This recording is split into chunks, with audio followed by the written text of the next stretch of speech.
donné, il y a des missions, on va dire, régaliennes que nous, élus, nous voulons mettre sur la ville de Thionville, qui doivent être portées par un ou deux centres, mais exportées dans les autres centres sociaux. Il ne s'agit pas que tous les centres sociaux fassent la même chose, mais que l'un travaille, mettons, on parle de la parentalité, modélisée, c'est Prévert par exemple, et le Lierre qui travaillent là-dessus, et que ces deux centres qui ont l'expertise aillent le développer dans les autres centres sociaux. Il ne s'agit pas qu'ils couvrent l'ensemble. Et puis vous avez des missions, donc ça c'est un travail, c'est un petit peu le message que nous passons, et puis des missions qui sont locales, comme le décrochage scolaire, où le centre social, il est incontournable, parce qu'il connaît sa population, on va créer notre veille éducative, c'est-à-dire que le décrochage scolaire, lien centre social, établissement, et on aura quelqu'un à mairie qui va coordonner tout ça. Et puis Passage, l'association Passage quand même, qui pour nous va trouver toute sa place de professionnalisation dans vraiment les créneaux où il y a des preuves de désinsertion au niveau des gamins ou des ados, on va dire. Voilà. Et Utopia, c'est une première, marche indispensable, mais qu'il faut maintenant accompagner politiquement. Il faut la volonté, parce qu'on peut toujours mettre des gens dans une pièce et puis qu'ils réfléchissent, mais il faut la volonté. Et les premières mesures Utopia, notamment concernant la jeunesse, on va les mettre en application, puisque ça faisait partie de notre programme. Mettre le focus sur les adolescents. Ça c'est très bien, mais c'est très riche. Et ce matin on discutait avec les gens de Passage, avec les gens d'Abscis Émergence. Tout le monde trouve qu'il faut trouver du lien. On parlait de l'aide alimentaire. Il faut qu'à un moment donné on mette du lien entre toutes ces ASOS, entre la Croix-Rouge, Épisole, CTH. La banque alimentaire, l'épicerie. Voilà. Vous êtes d'accord? La banque alimentaire voilà. aussi. Il faut qu'à un moment donné on puisse. Oui.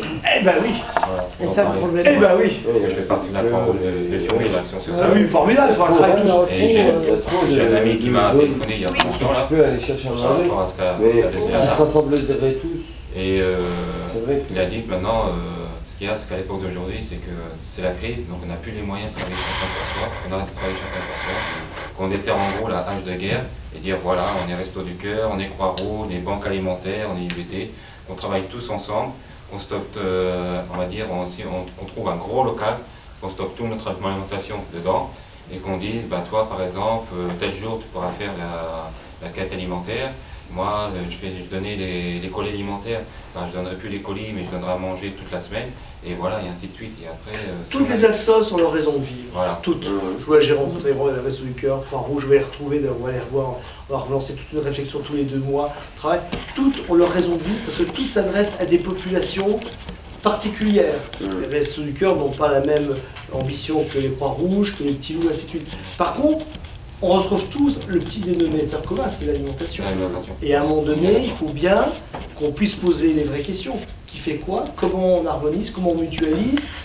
Je voyais que dans la presse, et il faut que j'ai contacte d'ailleurs, les Petits Loups avaient des difficultés d'approvisionnement, mais on s'aperçoit que la Croix-Rouge a des petits pots, des couches et du lait maternisé. Donc à un moment donné, on peut se dire, tiens, après tout, est-ce que ça vaut le coup d'avoir 53 associations différentes qui vont être sur une population très ciblée? Est-ce qu'on ne peut pas réfléchir sur ce que j'appelle un carrefour du citoyen? Notre but, c'est d'arriver avec Anne-Roberge à créer ce carrefour du citoyen qui serait sur Thionville, avec le CSAS, la maison de la santé, la maison de l'emploi, la maison de la famille et la maison des associations.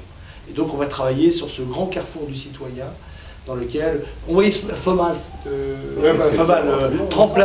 Tremplin nous dit, on a la Tremplin, Armoire, Armeubles qui font des meubles, donc formidable. Le seul problème c'est qu'ils n'exposent pas, personne ne sait qu'ils existent, donc ça peut péricliter si on ne fait pas ce qu'il faut, parce que, or si demain on avait un endroit commun, partagé avec les assos, ce qui ne veut pas dire que tous les chefs sociaux doivent être là. Chaque association garde son chef social.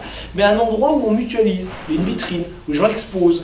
Ils pourraient parfaitement exposer leurs meubles en vitrine 2 fois par mois. Donc il faut vraiment qu'on arrive progressivement, ce que j'avais essayé de fédérer à travers la maison de la santé, Intercom Santé 57, donc les assos, j'aime bien, c'est fédérer 20 associations médicales, là, c'est pas évident, et plus de 600 professionnels de santé, on y a réussi. Donc ça veut dire qu'à un moment donné, parce que tout le monde a la même volonté. Tout le monde a ce degré d'humanisme qui fait qu'on fait ça pour l'autre, pas ça pour soi. Il faut s'oublier. On fait ça pour l'autre. Et ça, je crois que c'est important lorsque je rencontre souvent les jeunes, c'est on fait ça pour les autres. Notre engagement politique, c'est pas pour nous, hein. Moi je suis chef de service à l'hôpital, c'est pour l'autre, c'est pour créer une dynamique, pour créer du lien, pour vraiment quelque part proposer à nos concitoyens une façon de s'en sortir sur tous les points de vue. Et ouvrir les yeux à la jeunesse aussi, les adolescents qui se mettent à fumer, tout ça. Par exemple, la journée mondiale contre le tabac, rassembler les paquets de cigarettes vides, voir tout ce qui est parti en fumée, le prix. Et avec ça, on pourrait construire des emplois. Ça, je crois qu'en santé, parce que ça ouvrir les yeux des jeunes, il ne faut surtout pas stigmatiser. Plus vous stigmatisez, moins ça marche. Plus vous y allez tranquillement, le tabac recule. Hein, globalement, il recule, hein, le tabac. Hein. Bon, mais il est toujours très ponctuel dans certaines populations, dont les jeunes, dont les femmes. Actuellement, il y a de moins en moins d'hommes qui fument et de plus en plus de femmes. Bon. Donc, mais il faut surtout ne pas en intéresser.